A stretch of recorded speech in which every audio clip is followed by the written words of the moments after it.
angsty teens and young adults are stupid. Like, let's just be honest. Like, Yes. when you are 19, 20, 21, Oh, you are Jesus. not Yeah. as smart as you think you are. You No. think you know everything. You don't know anything. No.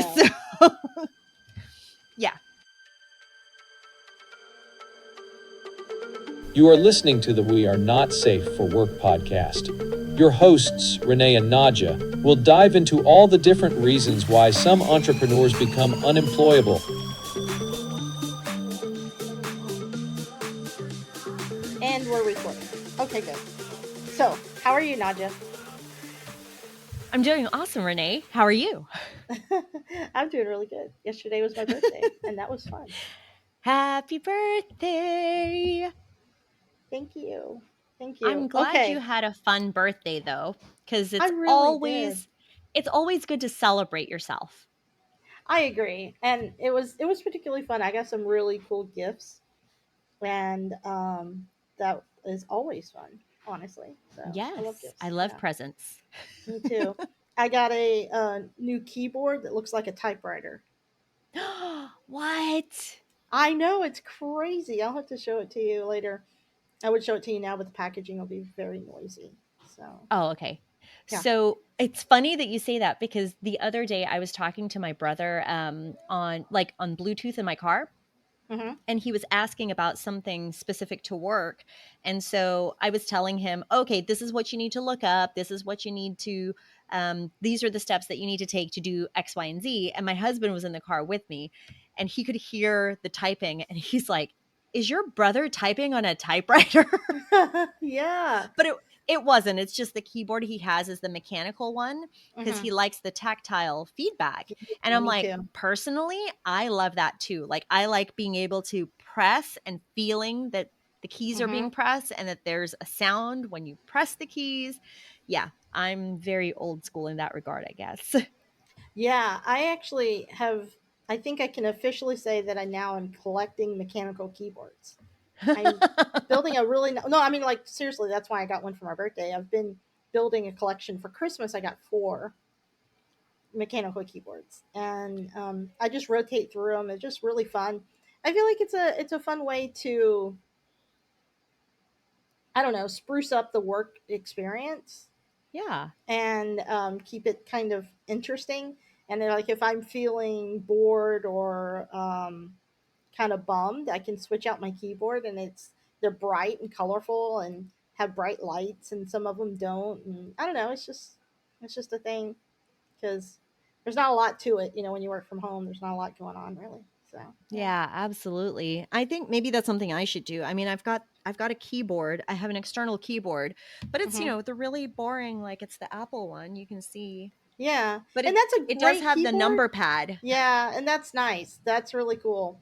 And that's a really nice keyboard, but it's kind of the Boring. same thing everybody else has. Exactly. Yeah. Yes. I don't know. I've really come to like them, and sometimes I even get to the point where I'll watch YouTube videos that are about people building custom keyboards Oh my just to see the god. experience of what different keyboards offer, and I like the sound, and Yeah. yeah. So there you go. I guess That's I'm a really. little I was going to say that's a little more extreme than I would go, but Yeah, I can yeah. I can understand why you would do that. Well, yeah. I mean, it's interesting. So there you go. So now that we're on the mic, let's go way back in time for you and I, and talk about your trip to California. That's my going back in time sound effect. Yes, You're I like welcome, it. guys. Yeah.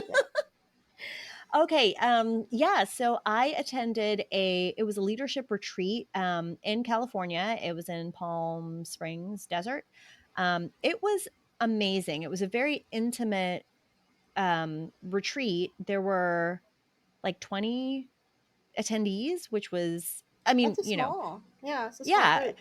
it's a small group, but it's also like that's a lot of people to interact with one on one, like in person every day for like 4 days. Oh, okay. Hold on. Is it okay if I interrupt with questions? Absolutely. Go ahead. Okay, first of all, I hear about Palm Springs all the time, and I absolutely know nothing about it. So it's in the desert. Yes, it is. So then, So why do people want to go to the desert so bad? What's up with that? That's a really great question. I don't know. It's, I mean, I thought driving out to it. So Palm Springs slash Palm Desert, they're actually two different cities. Like Palm Springs is first, and then Palm Desert is right after it. Okay. It's about 90 minutes outside of Los Angeles driving. So I flew into LAX and then I drove out to the retreat center. I will say the drive out there was actually really pretty. Really? Even though it was in the middle of the desert, it's got Mm-hmm. mountains, so you've got like this Right. backdrop of mountains, and I saw literal tumbleweeds Oh crossing wow. the Yeah, highway. like Yeah, in West which West is Texas or something. yes. So it's crazy because here in Texas, I've seen tumbleweeds before, like driving up Mm-hmm. to Lubbock because I went to college in Lubbock. So like the further into the panhandle you go, the more likely you are to actually encounter tumbleweeds. But the Right. tumbleweeds were small. So it was like you run over them and you kind of wonder like, "Oh, I wonder if it punctured my tire," but it's not a big deal, right? The Right. tumbleweeds that came across the highway in California, they were big, and big enough that I was kind of concerned about hitting them Oh. because Okay. tumbleweeds are essentially tangled up thorns. Like it's a tangled up string of thorns. Right. Right. That's what it is. And so they were quite large, but they were also sweeping across the highway pretty fast because Mm. it was windy. So not only did you see tumbleweeds, you also saw sand like crossing the highway like water. So it was being blown across the highway, and the Wow. cars, That's like, yeah, interesting. Yeah. it really was. But it's Quite different actually than Houston. very different to Houston, very different to Yeah. Texas in general. Like Yeah. basically what we were driving through was what I had envisioned Texas would have looked like Mm. before moving out here. So when somebody told me, "Oh, like if somebody says Texas," the Yeah. picture in my head was, sand everywhere, tumbleweeds, and that's actually what I experienced out in California, interestingly enough. That's funny. Yeah. But Okay. So it is very pretty out there, I will say, even though it is the desert. It's yeah, quite a stunning backdrop to have like the gotcha. mountains behind all of the desert sand dunes and stuff like that. Mm-hmm. Yeah. Okay. So there was about 20 people there. What was this who sponsored the conference? So Sean Quintero is a friend of mine, and Mm. he was hosting a leadership retreat Okay. for people in different industries. Like it wasn't a specific industry, but the whole point of the retreat was um, speaking about leadership and abundance. Oh. And so the speakers that were there were all specific to like digital marketing. We had somebody that specialized in branding. There was a speaker that talked about emotional intelligence and why it's important for your business.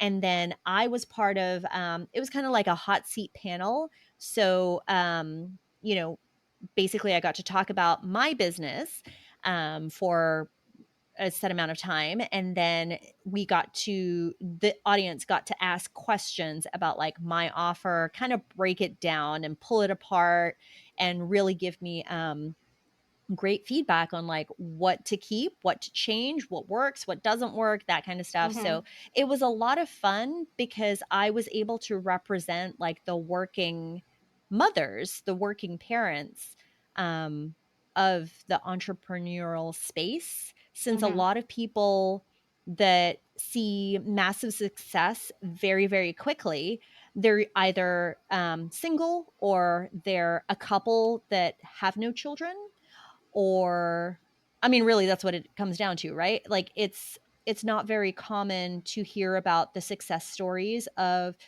parents who are still working and have small kids and are juggling all of that. So I was very fortunate to be able to kind of talk about my experience of when I was still working full time in corporate healthcare while my kids were still young. They were toddlers, 2 and 4 years old, trying to juggle that and building my business at the same time. It was refreshing for me and hopefully for the audience too, to be able to talk about like that experience and give that point of view and how much more difficult it is, but at the same time, I mean, I guess it's the double-edged sword, or it's the twofold perspective. Like, it was really difficult, but it was also in a way easier because I knew the importance of batching and like being very intentional with the time that I had, because I had to divide it between so many different things.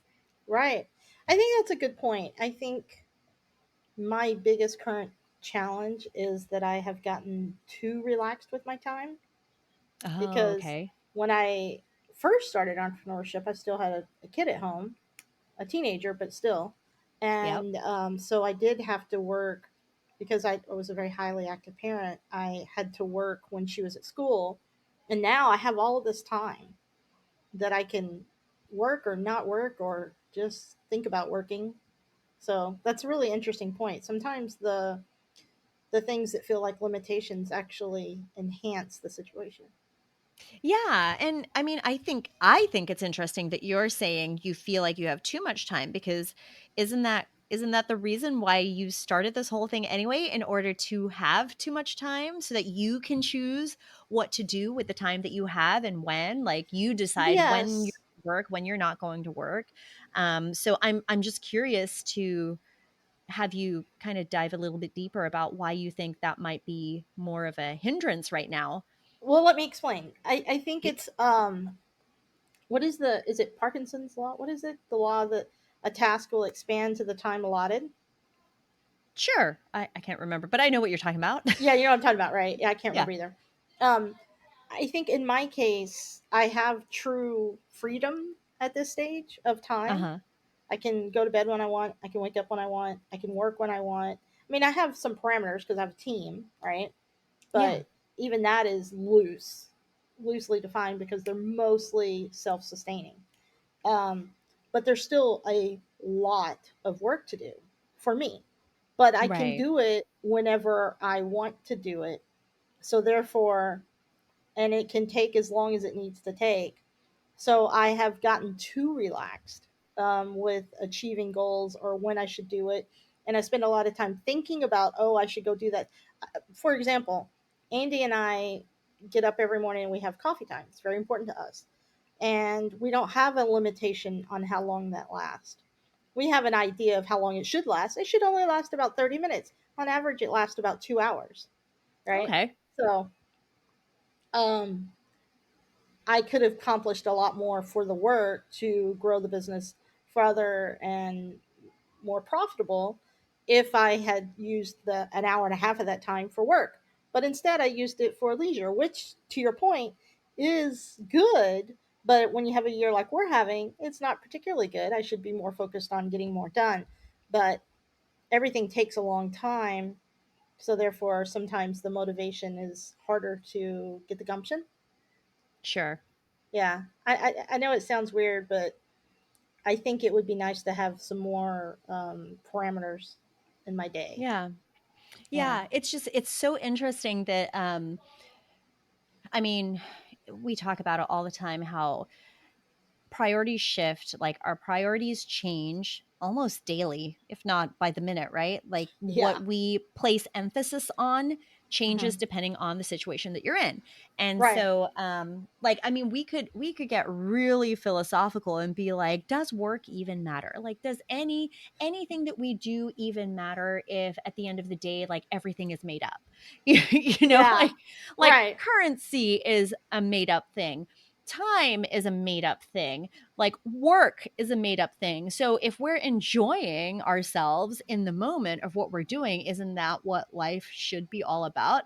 But at the same time, you still need to work so that you can earn the made up money to pay for the things that have been made up to be important.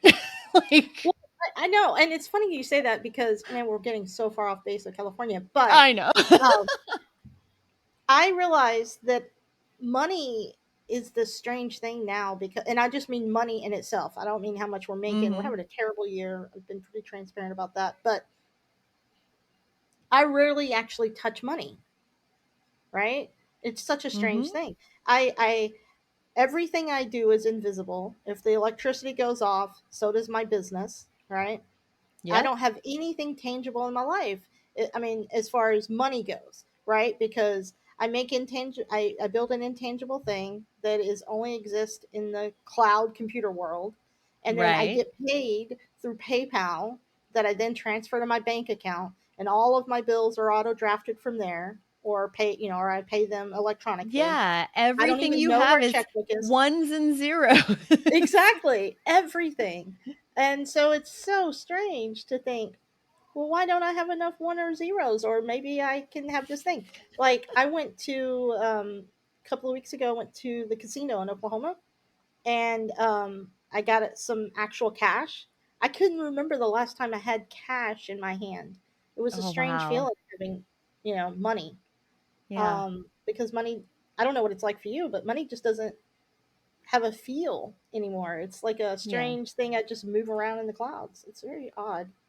Yeah, well, so for us, money, like paper money or physical Yeah. money, is still something that we deal with pretty frequently because of the kids.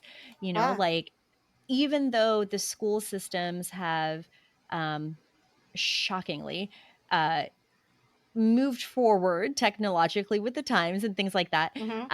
In that, for lunch money, you have an account that you can put you can transfer Right. money into, and then they have like their ID is associated with it. That's what they use to pay.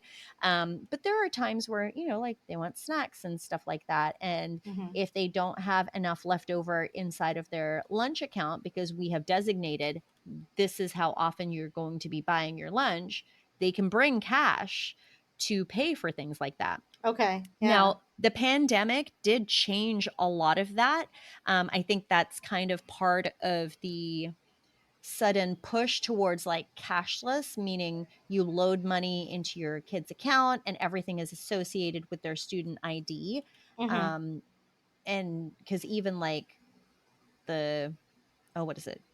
Like the dues for the PTO and things like that. Those, for the most part, you can do that electronically, but they will Oh. still accept Yeah. cash. And when they have events at school, um, they try to once again have you preload money into your kid's account. But if you're attending a school event and they have they're selling popcorn or popsicles or whatever Right. there, right? Like they're not going to be like, "Oh yeah, we can swipe your card." They're going to accept cash. Right. So, we actually still deal with cash quite a lot in our family just because of the kids being in school. And Right. yeah. Yeah. See, I think So that's it is interesting. very different. It really is, and I think another thing though too for me is you still have clients, right? Yes. And since I don't have clients anymore, and I haven't for a few years, it's a different shift in mindset too. Mm. I think on top Mhm. of the making all of my money electronic, it's the fact that there's no client involved, there's no service, it's just maintaining content. So Yeah. I think it is a little bit different as well. I don't know, money feels different. That's all I can really Yeah. say. So okay, so you were representing the parent. Did anything Yes, you the working said parent. about all of that surprise people? Yeah, I mean, so that was the other great thing about it being kind of a smaller event is that it was encouraged to have meaningful conversations with the other Hmm. attendees. So the goal every day was to have a like actual meaningful conversation with someone you hadn't spoken to before. And I attended this event not knowing anyone except for the host. Like he was the Oh only person that I knew. wow. So it was one of those situations where I just kind of like jumped in with both feet and I was like, you know what? Yeah, let me attend, let me go, let me see where this might take me, right? Hmm. And if you had asked me to attend an event where I only knew one person and it was the host who you knew would be very busy the whole time. Mm-hmm. If you would ask me that like 5 years ago, I would have been like, can I bring a friend? can Yeah. I can I bring someone with me? Like that would have made me incredibly uncomfortable. But no, this time it was such an easy, like, yeah, let's see where this goes. And I think a lot of that has to do with entrepreneurship forces you to be very intentional with the conversations that you have. Mm-hmm. So, because every conversation you have is a potential opportunity. And I'm not saying that every conversation I have in the back of my mind, I'm thinking about how I'm going to pitch the person I'm speaking to. I just mean, you know, well, let's have a meaningful conversation. Like what can I learn from you? What can you learn from me? Whether Mm-hmm. it's business related or personal, whatever it may be, like the intent is, can I make a connection with another human being? And once again, I think the pandemic is something that really helped push that along, because we got locked down into this box where you couldn't physically see other people. Mm-hmm. Like you could connect with them online, and like what we're doing right now, like I can see you, Yeah. Hi. nobody else can see, like we can see, hi. Yeah. So we can see Yeah. each other as we're having this conversation. But like this kind of interaction is very different from like our in-person interactions, like it's still the same, but it's different. And Right. so being more intentional with, I have somebody standing in front of me, like they are physically here, like I can reach out and I can touch them, like that's a very different approach and energy. Mm-hmm. And once again, it was very much a conversation. Like every conversation was like, what can I learn from you? What can you learn from me? Like how can we make this interaction meaningful? And I think there's something really special about that, um, in terms of what you learn to do when you jump into entrepreneurship. Because in a corporate setting or in an office setting, like my default was always, how can I hide? Like how can I get Right. away from having to talk to other people that I don't have to talk to? Yeah. And I think you bring up something important. I think we need to redefine what opportunity means, Yes. Yes. because opportunity, if you're not learning in today's world, if you're not learning, then you are stagnant, because everything is Absolutely. constant change. And we need to understand that learning is an opportunity of itself too. And Yeah. you can learn from conversations and from one another. And Right. so it's not just about pitching. Pitching is the last resort, right? Absolutely. Yes. But Yes.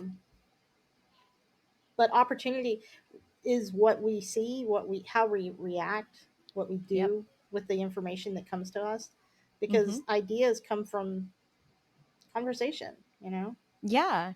And I think So, that's my biggest takeaway from, once again, jumping in with both feet, not really knowing, because I didn't really know what the structure of the retreat was either. I didn't know what was going to go into it. All I knew was there were going to be speakers there, and I've attended, I've mhm, attended retreats and conferences before, so I have an idea of what most of them are like.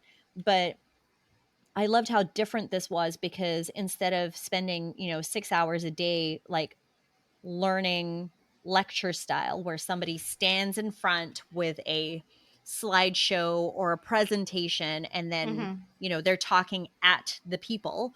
Um, there was very short presentations like that, but mhm, long sessions of time where it was like, okay, now go out and implement, or go out and have a conversation, go relax, like free your mind. I mean, not free your mind, but like do something fun. Like this is all about play and giving your brain a separation from being a business owner.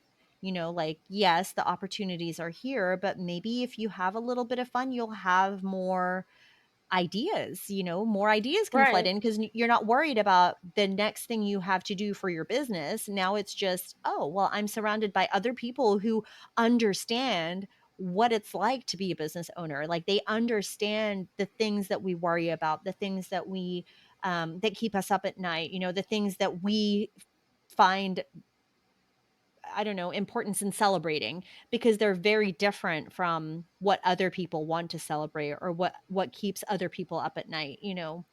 Right. So so the biggest takeaway from the conference was um being intentional and having meaningful conversations. And I really think that, just being immersed in that for 4 days. Was it 4 Yeah. days? Because it was Monday through Thursday. Yeah. So being immersed in that for 4 days, um, it was a great start to the practice of just having conversations, not with the intent of pitching, not with the Mm-hmm. intent of selling something, but with the intent of, well, what can I learn from you? What can you learn from me? And that kind of catapulted all the conversations I've had since then. So, like you said, this was back in June. So it's been Right. over a month. It's been almost 2 months now because it was the beginning of June. Mm-hmm. And just in that short amount of time, so within a month, I have had so many conversations that have opened doors that I would never have considered before, just because we were talking, like Yeah. I was curious about what they did, or I was curious about something that they said, and I asked questions, and then they asked me questions, and then next thing we know, it's like, oh, like this could be a really good potential opportunity to work together, or like I have something that can help you, and then all of a sudden it turns into, okay, well, how can we work together? Or I know someone that can help you with X, Y, and Z. And now I'm connecting people, like it. And that is almost more satisfying than having a conversation with someone and then finding out, oh yeah, you could potentially be a client of mine because we can help you with X, Y, and Z. The connecting people was the most fun part. Like, oh, I'd love to introduce you to this person, or I'd love to Mm-hmm. introduce you to this company because I think you guys would really mesh, or there could be a really great opportunity between like you two, or whatever it may be. Like, making those connections was the most fun part out of everything that Yeah. that has Yeah. occurred in the past month. Yeah. Yeah. That's interesting.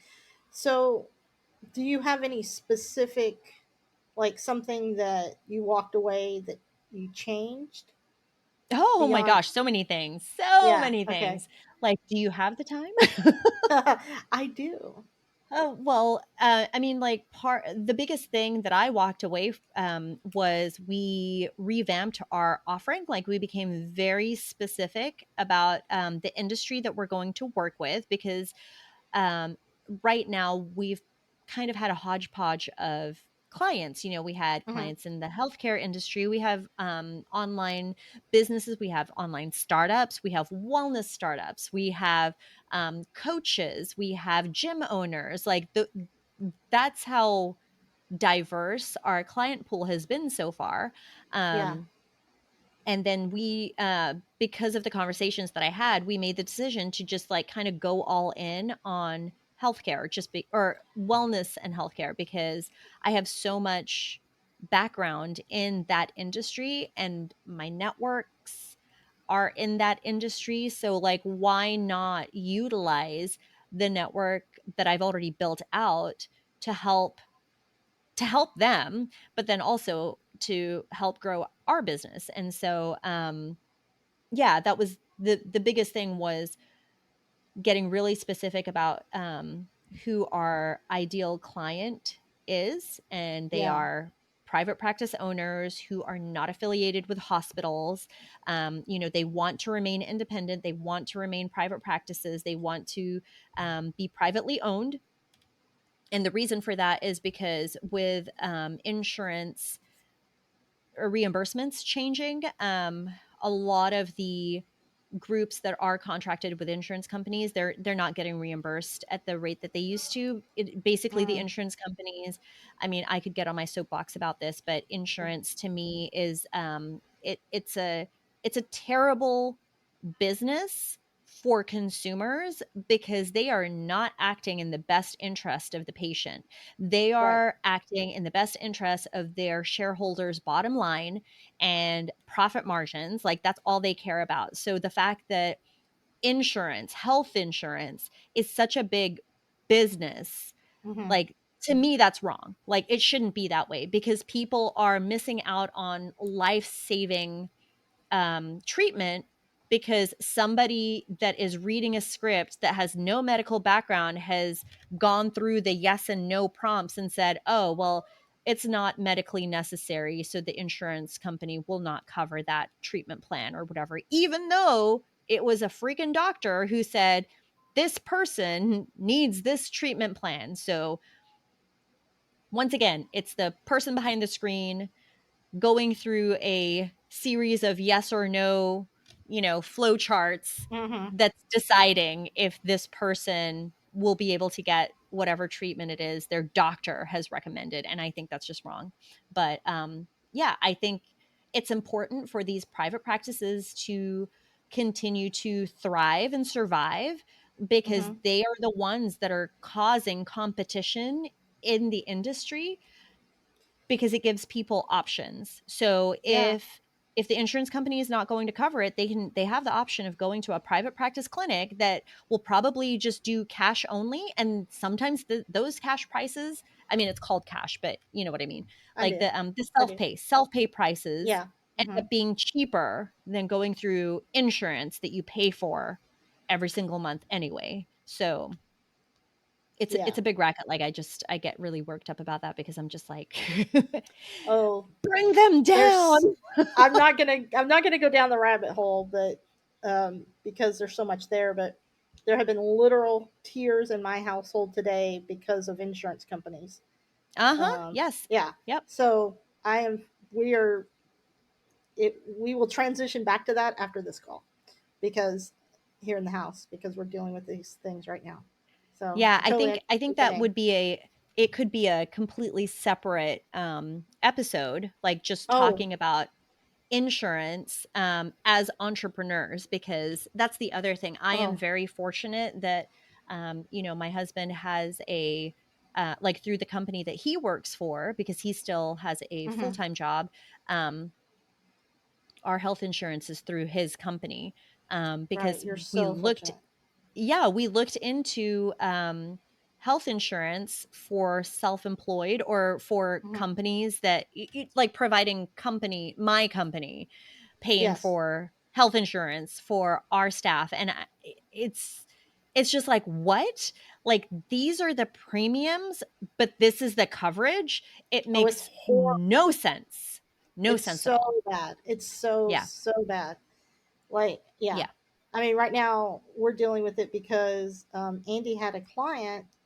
I'll just give and then we'll go right past it because it's just too much. But Andy had a client for years that the payroll processing company offered us healthcare, and it was very good Mhm. healthcare.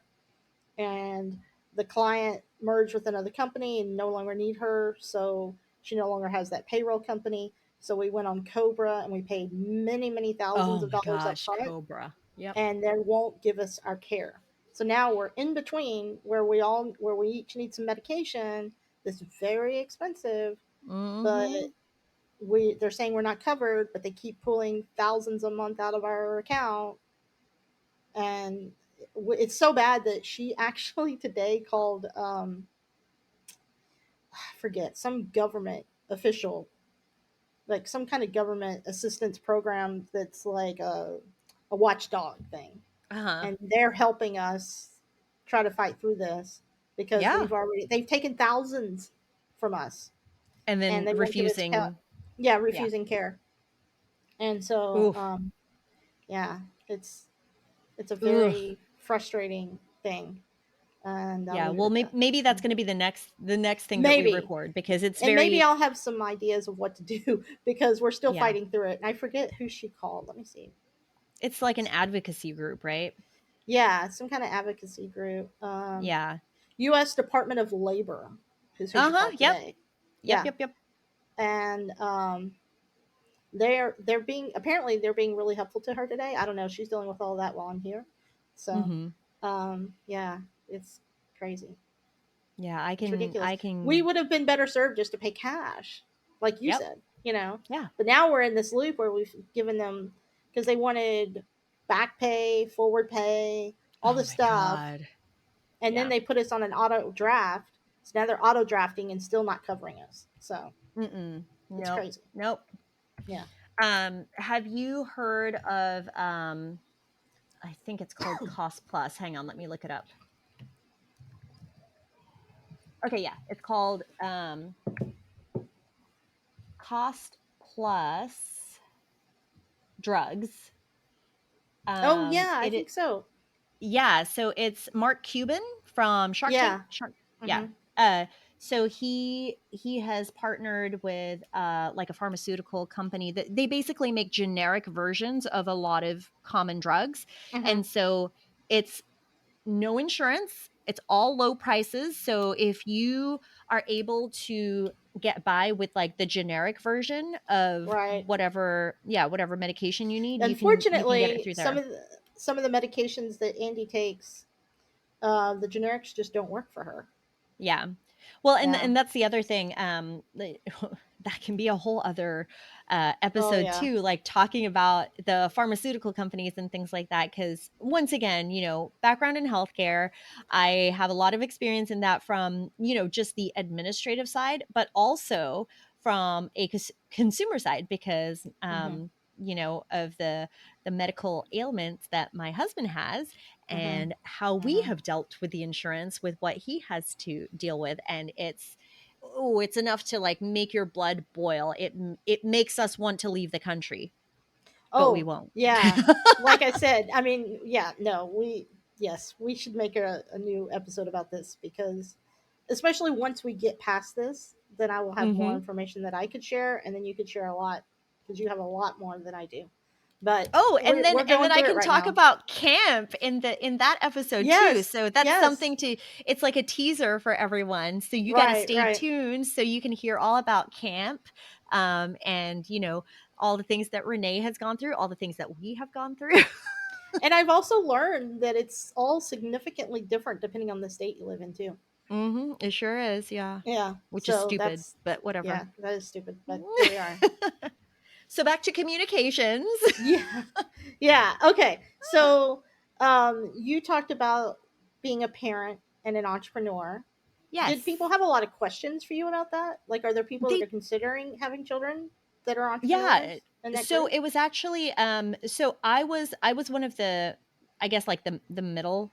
I was the middle where my kids are school aged, but Mm, they're not teenagers or adults, and they're not babies and toddlers. So right. um a lot of the people that I spoke with, either they had grown kids, so Hmm. their children are out of the house, they're adults, and they've just now started their businesses. So, they once again, yes, they went through the experience of raising kids, but they did not have the raising kids while building a business experience.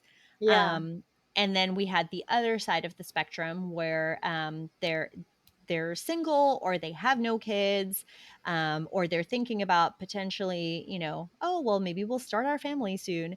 And so it was kind of like it was the whole spectrum That is of so interesting. yeah. And the questions that were asked were, some of them were, what I expected, like how do you batch your time? How do Mm, you make sure that you balance your family time with work time and all that kind of stuff? And honestly, my answers for that always, I mean, it sounds like such a cop out, but it's so true. Like, it depends on your family. So, yeah. like, for us, from what works for my family may not work for other families, but you need to have open communication with your partner and your kids, um, to be able to figure out like what's going to work for you guys. So, like, my kids, they understand that after they go to sleep, sometimes I will pick up on work. Like, if I'm falling a little behind or if I have some Hmm. ideas, like, I'll continue working. And then, so we have that conversation with the kids that I try very hard not to work when they're home. So when they're at school, Ah, I get the bulk of my work done while they're out of the house, because they're involved in so many activities, like after school activities, that I don't really have the luxury of, oh, well, I'll just do it when they get home from school. No, because I'm driving them to places. And then when I right. drive them to places, I am there while they're doing whatever activity it is. And depending on what it is, sometimes, I am an active spectator. Like I Mm-hmm. am there to cheer them on, or, like give them Right. kudos or whatever. And then other times they go into a building, parents can't be in there or whatever, and I'm just sitting in my car, or I'm waiting in the lobby. And in those times, sure, I can whip out my laptop and I can, do very simple things like catch up on email or whatever it may be. But it you can't do intense work during that Deep time. So work. Yeah. yes, so I have to be very um structured with Mm-hmm. when I do what work. And that works for me and my family, but other families, that may not work well for them. Like the only time they can work is going to be when the kids are not in the house at all, or they're at school. Like that's the only time. So um and my husband is very flexible with all of that. Like he understands, because that's the other thing too. Like I'm just bouncing about and ideas and stuff like that. No, no, So no. that's the It's other good thing. stuff, though. Yeah, like my husband is very supportive. He's incredibly supportive of everything that I do, which Mm-hmm. I appreciate more than he probably will ever know. But he understands that sometimes I'm going to need to get work done during the time that we'll usually spend like catching up on what his Mm. day at work was like or whatever. Yeah. But the thing is, I don't do it all the time. So I make a point to promise, it's a promise to myself and a promise to him and our relationship that when we're together, it's not we're just sitting next to each other on the couch while I'm getting work done and he's watching TV. Like there's going to be um dedicated times that we sit there and we catch up on Mm-hmm. what each Mm-hmm. other has done during the day, because that's our time together and that's after the kids have gone to sleep. Um but then there are going to be times, and I'll tell him in advance, like, hey, I really need to get, I've got a deadline, I've got to get this stuff done. So like I'm gonna catch up on work, but we're still like within the vicinity of each other, but it doesn't Right. happen all the time. Yeah. So we try really hard to balance that out, because his work is also very demanding. He's out of town a lot, and Right. he's on gigs where he comes home really late. And so those are the times that I try to take advantage of. Oh, I can catch up on work because he won't be home until 11, or you know he's spending the night downtown because he won't get done until 1 o'clock in the morning, And and what does we'd he do rather again? he's a I mean, I lighting know. designer. I know, but just so everybody knows. Yeah. Yes. So he is a lighting designer. He programs lighting for like conferences, music festivals, corporate events, things like that. Yeah. Okay. So I think his job is really cool, but he's like, I think his it's job okay. is cool too. Um, Right? yeah. But yeah, I just wanted to get some context in there for that. Um, Yeah. yeah, I think I also think it's interesting that you guys have good communication about that, because I know that there's a lot of people that start entrepreneurship or a side hustle, and they struggle between their with them and their spouse about how to manage time, and I know Hmm. that can be an issue. So I think anytime people can hear how, when you first started entrepreneurship, was it a struggle between you and Lance, or Oh my from the goodness. beginning? So from the beginning, we had set communications about, you know, how this was going to look, because when I was working in corporate, I mean, I wasn't told that I was on call 24/7, but like what I did, essentially that's what it was. So if like servers went down in the middle of the night, 2 o'clock in the morning, if I could not remote into it, then I had to go into the office. or Wow.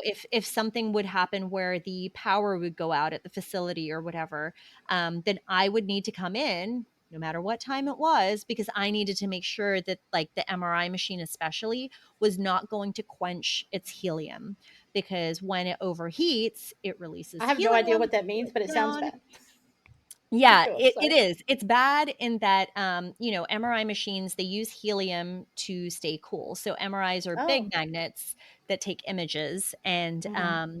yeah, so the helium, if it quenches the helium, it means it's releasing it so that it can keep the machine cool so it can shut down. When the power goes out and you don't have enough like backup, so we had like built-in UPSs. I mean, like the UPSs, the backup generators were huge. It was like the size of Uh-huh. a room.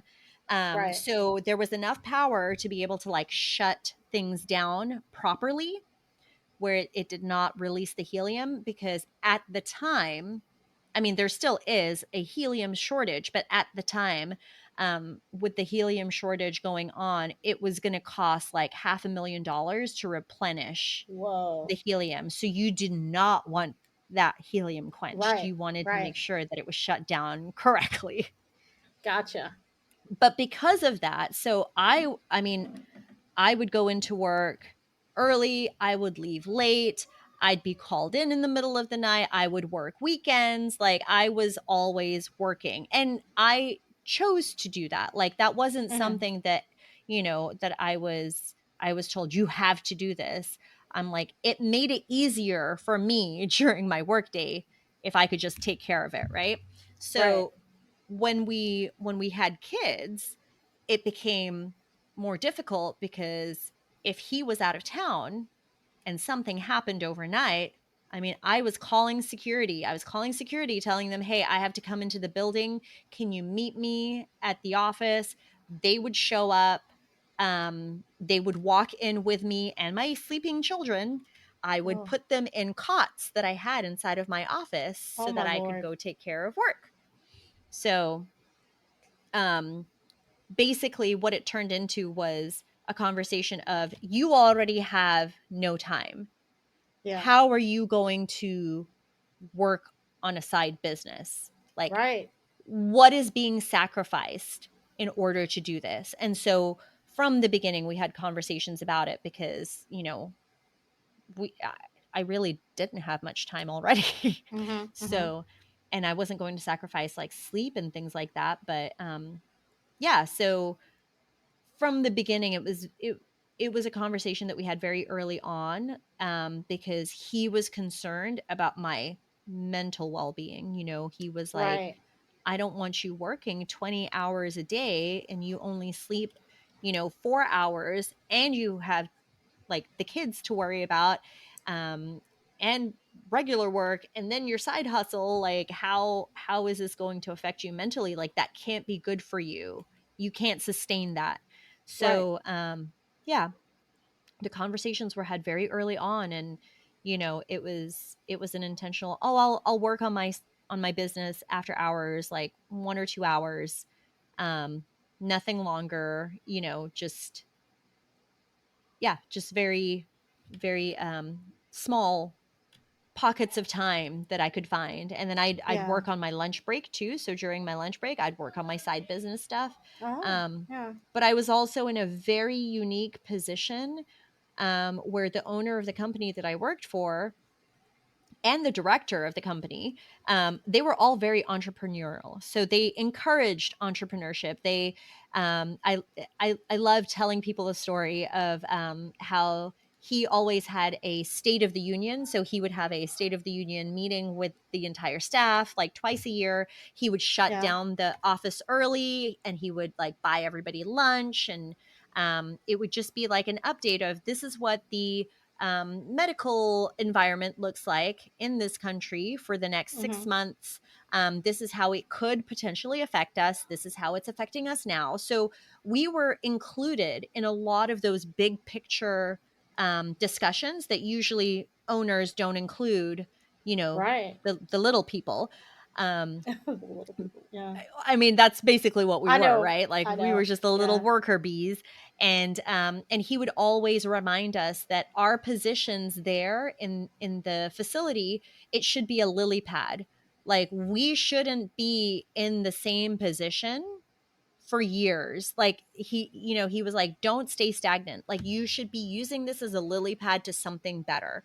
So grow, learn, become better at what you're doing, like become really good at whatever your title is, and then turn that into something else. Like, use that as the lily pad to hop onto a bigger lily pad that will give you bigger opportunities. So they were incredibly encouraging of that kind of stuff. So that's not common in corporate at No, all. it's not.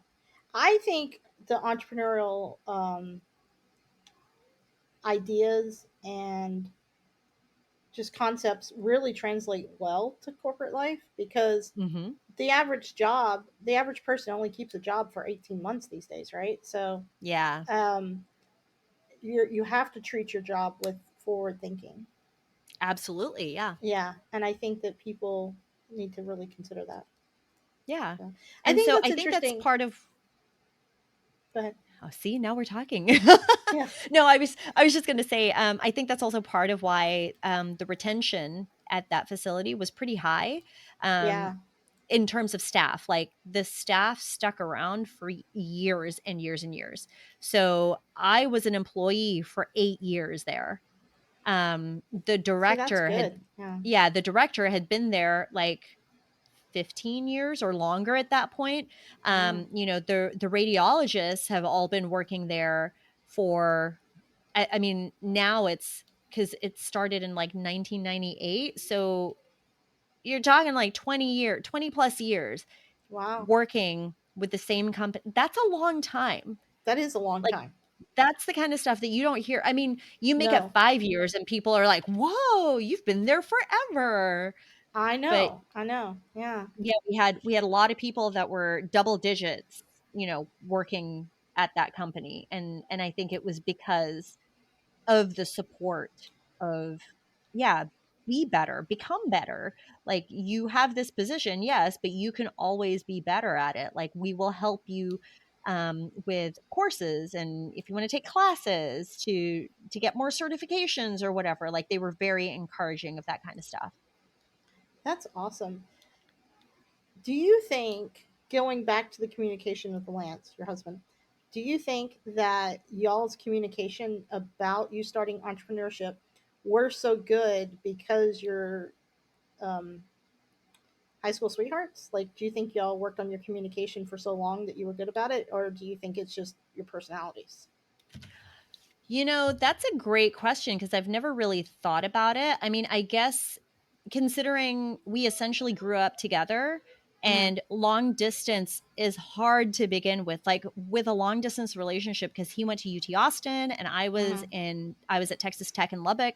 Um, like, communication is kind of like pivotal to the success of a relationship. And so, I mean, we had some really hard times during college because of miscommunication. Like, there were a Right. lot of things that were misunderstood or miscommunicated, and that caused, disagreements, or it caused a lot of hurt feelings. Mm-hmm. And I don't know, I guess, like, in a way that forced us to have better communication in general. Like, if we wanted it to work, we had to have better communication. We had to start asking each other, is this what you meant when you said this? Or, it hurt my feelings when you said this. Or, I feel like you didn't understand me when I was Yeah. talking about this. Or, you don't seem to care that this was really important to me and it's not that important to you. Like, we were forced to have difficult conversations that, in your late teens, early 20s, that's not the norm. Like, that's Right. not, Right. usually it's, let's make drama. I mean, not on purpose, but Right. Right. Of course. angsty teens and early and young adults are stupid. Like, let's just be honest. Like, Yes. when you are 19, 20, 21, Oh, you are Jesus. not Yeah. as smart as you think you are. You No. think you know everything. You don't know anything. So, No. yeah. So we were forced to to basically agree and make that promise to each other that, okay, we'll have better communication. Otherwise, this isn't going to work. Mm, And yeah, that's interesting. so Okay, I never so thought about that before, but thanks for yeah, bringing that up. That's a really great question. well, I think it's interesting because it's almost in some ways like the nature, I mean, this whole other conversation, but the nature versus nurture question, right? Did you and Lance Mm-hmm. learn to communicate so well together because you got together so young, or do you and Lance have the type of personalities that just communicate well? Yeah. No, I think it's a combination of both because and you know this about me, Renee, but I for the longest time I was a people pleaser. I did not like Right. confrontation. I tried so hard to avoid it. Like difficult conversations were something that made me throw up and, they would spiral me into anxiety. So I just avoided things. That was my MO. Avoidance and Right. bottling. Yeah, so for a really long time being a people pleaser, I was like, no, I don't want to rock the boat. I don't want to make anyone mad. I don't want to upset anyone. Hmm. So I'm just not going to say anything. And Yeah. yeah, like getting out of that was, I mean, that's been a journey all on its own, but I think having that long distance relationship with Lance while we were in college, I think that really helped um, with that personal development of, okay, sometimes you have to have these difficult conversations. Like it's necessary. Yeah. And then that turned into the thought of, okay, it's not sometimes, it's like it's necessary. Like you have to have difficult conversations no matter how uncomfortable it makes you. It's kinder to yourself and to the other person to have these difficult conversations, um even if they're not going to be happy with you, because what it comes down to is you cannot control the reaction that somebody else has. Like that's completely out of your control. Yeah. So I agree. remembering that was pivotal in, okay, we're going to have this conversation. This is like I can control the way that I approach it and the way that I say it, but I have absolutely zero control over how you're going to respond to it. And I have to Right. be okay with that. Yeah. That's there you go. Okay. Okay. So back to California. Back to the I keep calling it a conference and you keep calling Yeah, it yeah, yeah. It's a uh conference retreat. It's the same. Yeah. retreat. You keep calling it a Hmm. retreat. I keep calling it a conference. Okay. So one of your big takeaways was refining who your client is, your ideal Hmm. client. Yep. And what is another takeaway? Taking action, like just do it, Hmm. because once you have an idea, you can sit on it and you can hem and haw and think about it all you want. But if you do not take action, nothing's going to happen. So that was the second biggest takeaway was just take action, even if it's messy, even if it's not perfect, even if you're unsure, like, I don't know if this is going to work. But you know what? If you don't try, you're not going to know if it's going to work or not. So just do it. And then we live in such an incredible time technologically that, if you think about it in the terms of social media posts, right? Um, Trying something and it not working, everything happens so fast, like nobody's going to remember it. You're the only one that will remember what Yeah. did and didn't work. All other people see is that you are putting things out there and you are changing things, you are tweaking, you're trying something different, you're going all in one direction, whatever it may be. That's what they see. They don't see the many failures that go on behind the scenes. And that's the other thing, like failing fast is failing forward. So Yeah. changing the definition of failure from this means that I don't have what it takes. This means that I don't know, I don't have enough knowledge. Changing that definition of failure to, well, this just means this doesn't work. And then we're going to try something else. Like reframing that thought of failure into something that you should be trying to achieve. Like, we should be all failing constantly, because that's the Yeah. only way we can get better. Like, you use the analogy of like a baby, right? Yeah. Or a puppy. Yeah. Because, and the only reason I say that is because we have a new puppy. Yes. So, like with a baby, they are learning constantly what they can and cannot do. Like when they're learning Right. how to walk, there's no thought in a baby's mind of, oh, well, this isn't working, so I'm just not going to do it anymore. Right. They're going to keep trying. They're going to keep failing forward. Like, okay, well, maybe like taking too many steps is, or taking steps too quickly isn't working. Maybe I should slow it down. Like, and these are very fast thoughts that are going through their Yeah. heads. They're not And the even conscious concept, thoughts. they're not even conscious thoughts. Yeah. Exactly. So we should be thinking about it from the standpoint of, nobody tells a baby, oh, well, then you failed because you weren't able to take a couple of steps the first time. Like, Hmm. we constantly encourage babies to keep trying. So when did that stop? Like, when did that stop in our brains? Because now it's like you try something twice and it doesn't work, and then you're just like, oh, well, then this isn't for me. That never You occurs know, in I teaching think about babies. this. I think about this a lot because I think about, there's people, there's a lot of people that don't try, Hmm. right? There's a lot of people that think about trying, and to them that even feels like trying. And then there's people Right. that just don't try to do anything for Hmm. themselves because they just don't see the point.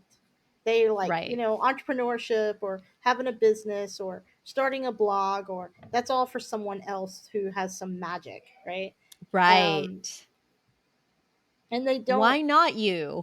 right, exactly. And they don't think about trying, and they get very comfortable because being comfortable is the enemy of progress, right? Because they're Hmm. very comfortable with where their life is at, or they're very comfortable thinking it's, I think the biggest thing is they're very comfortable thinking it's for someone else because Right. they are missing something. And and Right. Right. and that makes me think about, this was not my first food blog.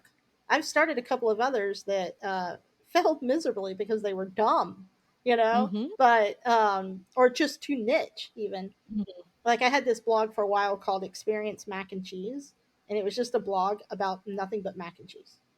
That sounds amazing, by the way. Yeah, I know, right? It does, but it turns out there's only so much you can say about mac and cheese. That's Um, true. Yeah. yeah, so I tested this. I now know. It was a miserable failure, and that was about 5 years before I started cooking chew, and Hmm. it was a miserable failure. But it didn't make me stop. It just made me go, "Oh, well, that was. Here are all the things that were wrong with that." Hmm. Um, And and then I you were tried a able to couple. take that experience and then make something better out of it. Absolutely. And so now I've started a second food blog that I have not seen anything ever grow as quickly as this next one is. It's unbelievable. You and I haven't Wow. even talked about it. No, we Um, haven't. Now I'm yeah, all intrigued. yeah, but um, it's just failure is part of success, and it's a painful part. That's why success is painful because Hmm. you have to fail so often. Um, like, okay, do you know who the Chewbacca lady is? Do you know what I'm talking about when I say this? Yeah. Yeah. With the Right. mask. Yeah. Yeah. Yeah. Yeah. But that was an accident, It was. Yes. And that didn't mean that, oh, hey, now I'm going to be the Chewbacca lady for the rest of my life. But those are the kind of people that get in front of us and we think, she must have done, she didn't do anything. She can. It was just a thing that happened, one of those like Hmm. one hit wonder type situations, right? Right. Um, Success is about constantly trying. And I think it's about being curious and Hmm. trying, Yep. curious and trying, and failing constantly. Um, and And it takes a learning. certain, yes, but it takes a certain amount of fortitude for that. And I don't know, just some of the things you're saying just make me realize that a lot of people are too afraid to try. And Right. I understand. I'm not judging you. If that's who you Oh, are, if no, you're no, no. listening to Yeah. this, girl, boy, they, um, I get it. It's horrible, and I don't even recommend It it. Yeah. Well, we So even said, like, wasn't I think it was, like, the first episode where you were like, "Entrepreneurship sucks." Like, yeah, it sucks. absolutely. I don't It's even know why I terrible. do it. This is terrible. Yeah, everything about it is just truly terrible. Yeah. Um, and then sometimes you have something awesome. Yes. Yeah. And But it's okay. those moments that make everything worth it. Absolutely. Absolutely. Yeah. So, Yeah. yeah. Okay. So, anything else about the conference you want to share? Um, I mean, I had so many I had so many specific takeaways in terms Mm-hmm. of how to change things in my business too. So, I mean that do I bullet point list it? Like how does that work? Like for Sure. Let's example, hear it. the person, one of the speakers, her name is Paige Brown. She talks about emotional intelligence, and I never really I, first of all, I didn't know what like I understand what emotional intelligence is, or I had Mm-hmm. like my own definition of it, but I was like, okay, but how does that apply to like your business, your company? And so one of the things that she really um, brought to light was the fact that emotional intelligence is so important in company culture because that is what determines whether or not your team is happy, and it determines whether or not you even understand if your team is happy or not, because we get so caught up in the whole, you know, culture of, oh, everybody here is family. Well, is everyone actually family? You can hear my dog barking now. Like, is everyone here actually family? And then you look at it from the standpoint of, or are you just saying that so that you can get more work out of me without having to pay me more? Like, are Right. you using like guilt tactics to make me feel like, oh, well, would you treat your family this way? No, of course, you'd go above and beyond for your family members for the most part, right? Like if you have a good Right. relationship with your family members, then you go above and beyond. And so now companies are using that um, relationship as an excuse to overwork and not compensate team members Mm-hmm. appropriately. So, with emotional intelligence, it is about learning how to keep a pulse on each individual person and treating them like people, as opposed to just you are a workhorse in this cog, right? And so, bringing the importance of management or leadership, like the leadership team, understanding how to recognize that, understanding how to approach situations and have those Mm-hmm. conversations. Like the basically it's all HR related, right? But nobody's ever, or at least for me, nobody has ever approached the whole concept as emotional and intelligence. To me, it was like, oh, this is just corporate or company happiness. Like, do you know who your team members are? Do you have like an actual genuine relationship with them, or are you just here for a paycheck? And all of that is valid. Some people in the leadership team, they're going to care very deeply about each person. Some people in the leadership team are just there to collect a paycheck. One is not better than the other. Obviously, you would prefer if people cared about their team members, but at the same time, you can get into that gray area of now you're too involved in the personal lives of the people that you work with, and it becomes inefficient. Right. Like Right. now you've crossed that line into, well, I'm going to let things slide because I know Johnny over here is experiencing, this drama with his wife and kids, and he's under a lot of pressure. And now you're letting things slip.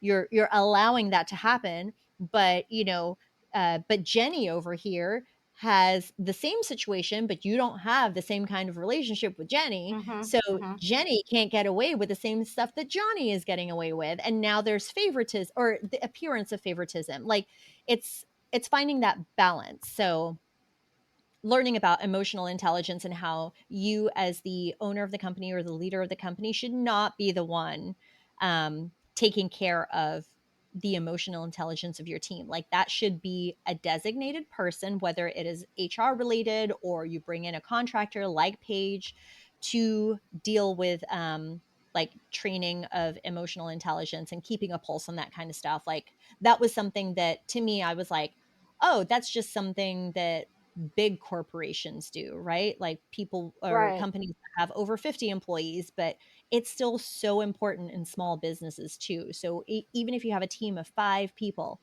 it's still so important to understand those concepts and understand how to approach it, the conversations you can have around it, where the boundaries are, things like that. So emotional intelligence is super, super important. I would highly recommend, if that's something that interests you, go check out Paige Brown. Shout Page out Brown. Paige. Yeah. um, Okay. an- Another speaker, his name was Atiba. Oh my gosh, Atiba is like, when it comes to Atiba. AI, Atiba, Okay. Atiba. Okay. When it comes to AI, like using technology, AI technology in your business, in your Mm-hmm. marketing, um, I mean, he blew my mind. He shared this prompt with us, which I've been using for every single client that we work with, and we used it for ourselves too. But it's a 2-page prompt that Whoa. really nails down your ideal client avatar, so your ideal customer avatar. And there's one section.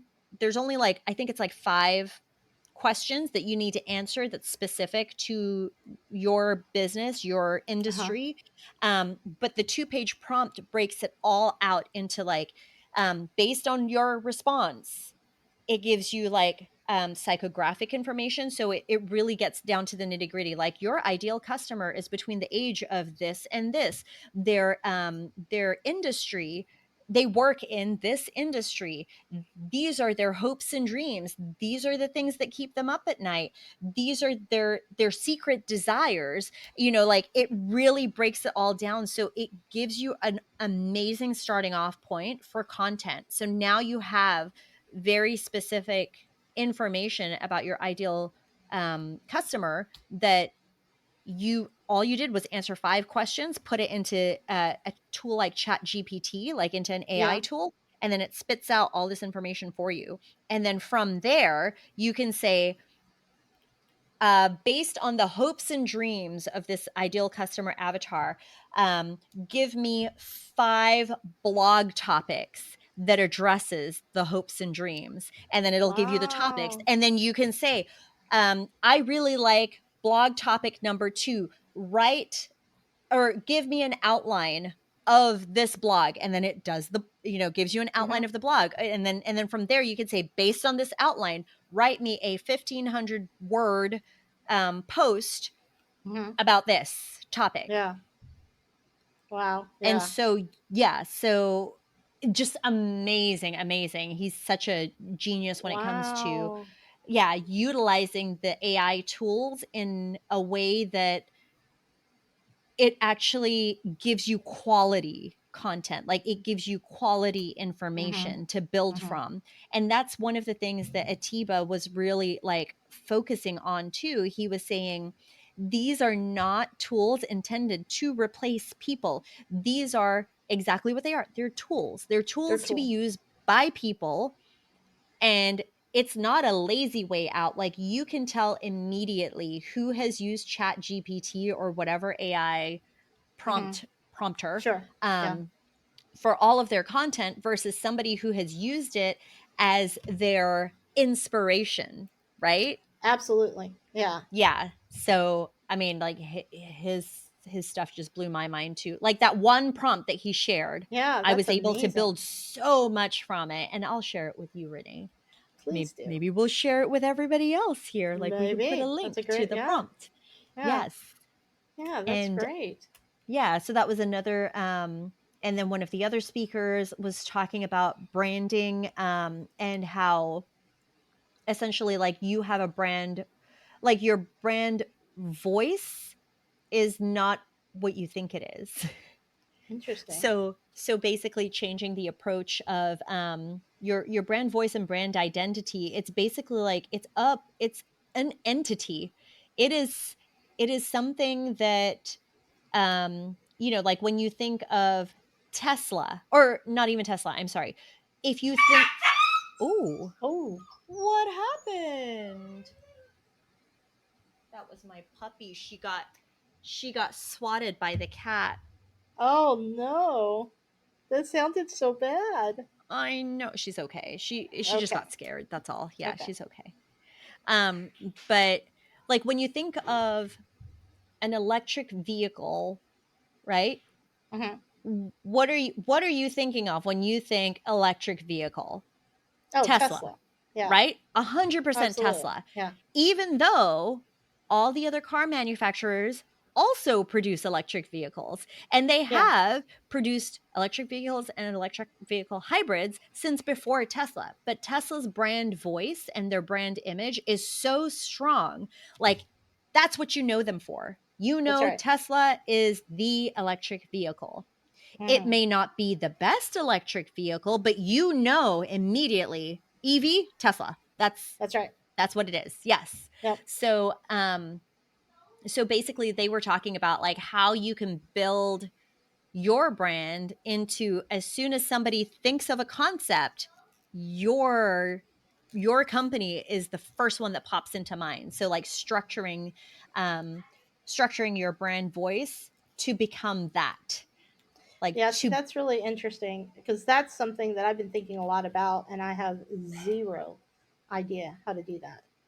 Oh, okay. Zero. So you need to follow Bijal, Bigal, Patel. Okay. Um, she talks about brand voice and branding, and just like basically how to become the Tesla of your industry. Hmm. She's a powerhouse. So Bijal was also she. So I'd never met her before. She's apparently from Houston, which Houston's a big city, so it's not unheard of to not know anybody else that lives in Houston. Hmm. Um, but like after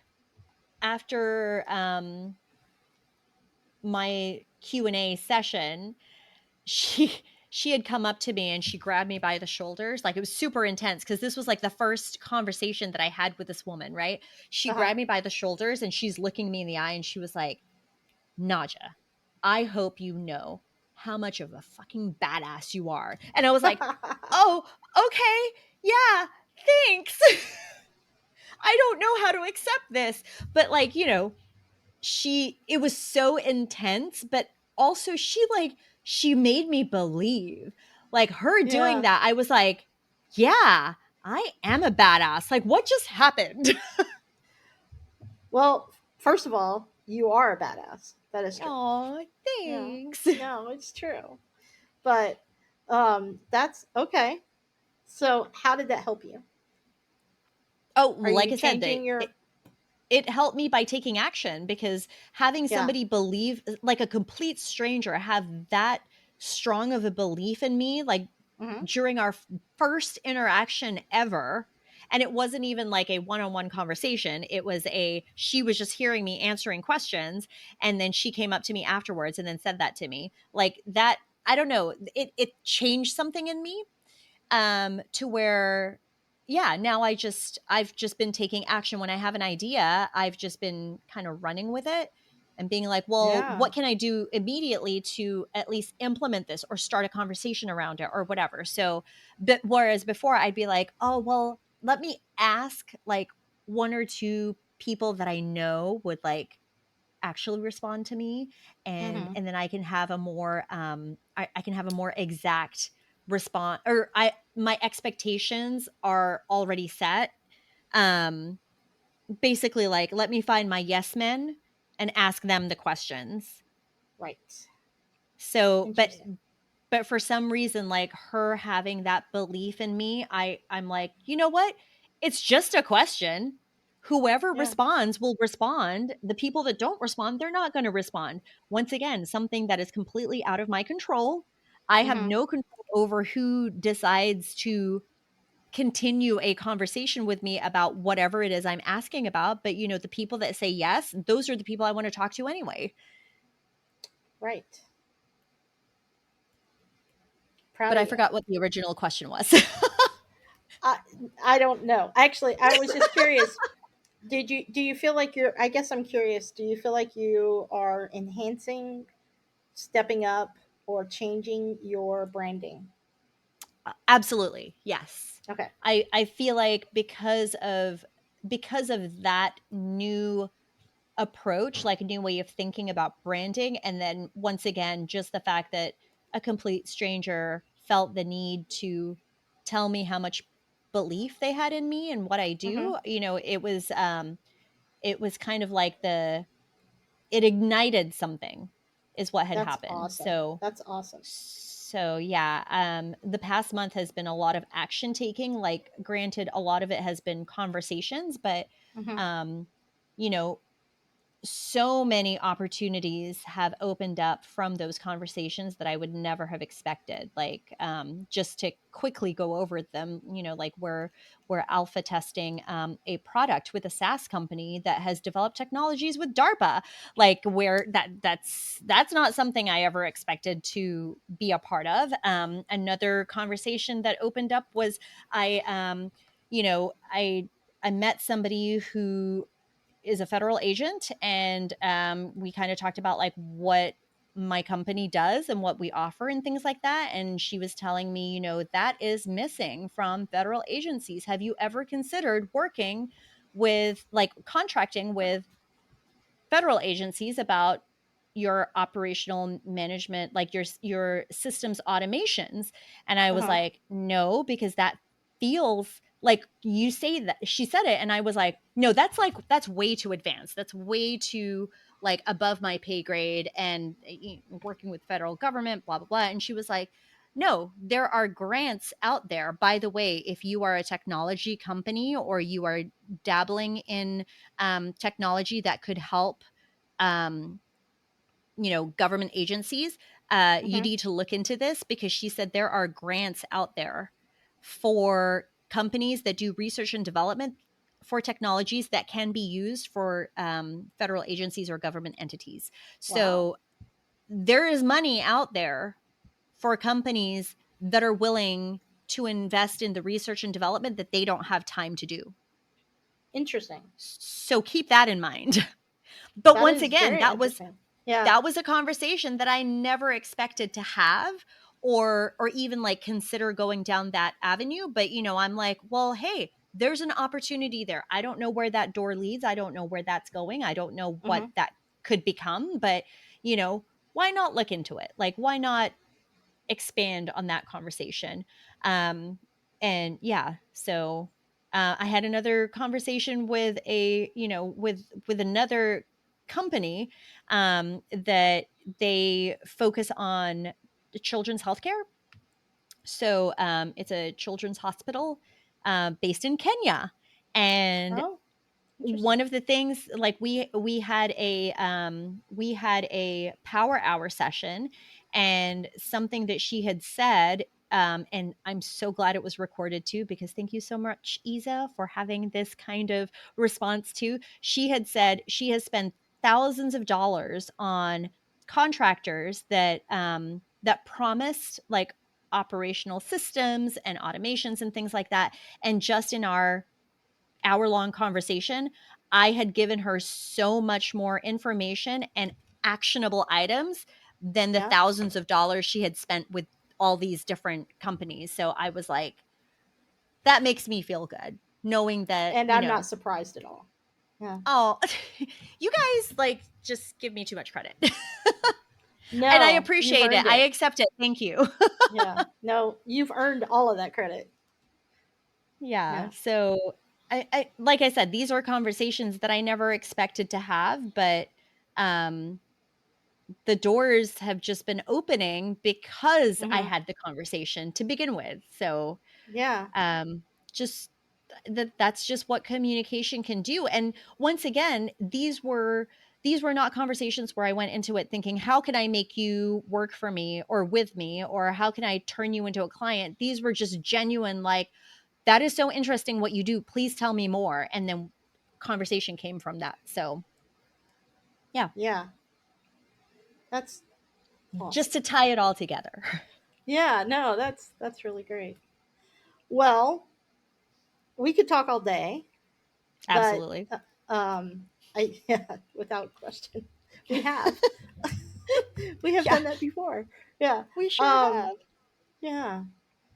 But we should probably wrap it up for this conversation, unless you have anything else about the California. I mean, I'm sure it'll be brought up in future conversations. The Oh, I'm things sure. things that come up or bubble up whenever we talk about other topics. But like in a nutshell, yeah, those are the biggest things. So just for everybody else, like your takeaways from my takeaways are Yeah. communicate, like just start conversations. Conversations are key to everything, like everything, personal, business, relationships with your kids, with your family member. Like it's all about conversations and not Mm-hmm. being afraid to have conversations. So that is big takeaway number 1. And then big takeaway number 2 is just take action. Like don't sit on things, just do it. Even the smallest step can lead to like the biggest leaps. So just do it. The worst that can happen is nothing happens from it, but now you've done it, nothing happened, but and then you can move forward. You won't be sitting there thinking about, well, what would have happened if I did or did not do this? Right. And sometimes the biggest knowledge is the fact that nothing happened. Exactly. So Yeah. just do it. Because then, even if nothing else, you have peace of mind. You're like, Right. I didn't Yeah. think this would work, and it didn't. And it didn't. And now I know.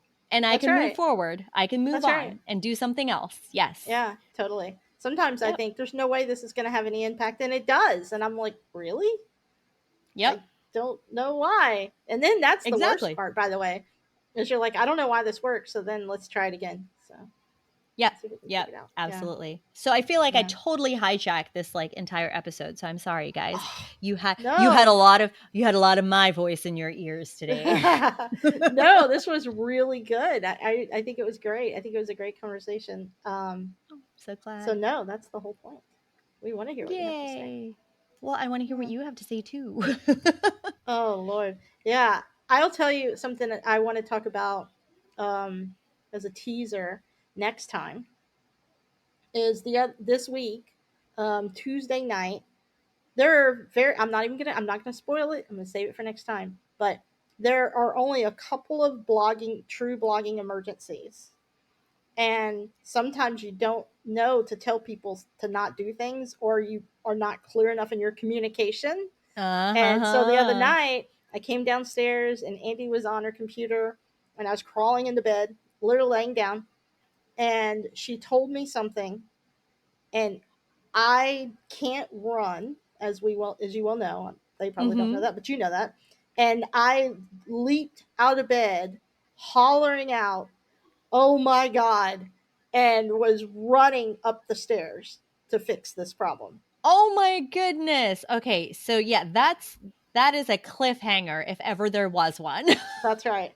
So I haven't moved that fast in years. Oh my gosh. Okay. Yeah. I can't wait to hear about this. So tune Yeah. in next time so That's that we right. can all learn about this exciting incident that Yeah. probably And let me terrified just, you. oh, it did. It was so serious that it could have destroyed my entire business. No. Okay. Yeah. Yeah. Okay. So I will save it. I'm not even going to tell you. I'll just Oh save my it. gosh, I need to know. Okay. Yeah. See, I'll So I'll stay learn at tuned. the same time as everybody else. Yeah. Because if you want to know important things to not do in blogging, this will be it. Okay. Okay. Yes. All All right. right. Well, thanks for On that listening. Yeah. Bye. Bye.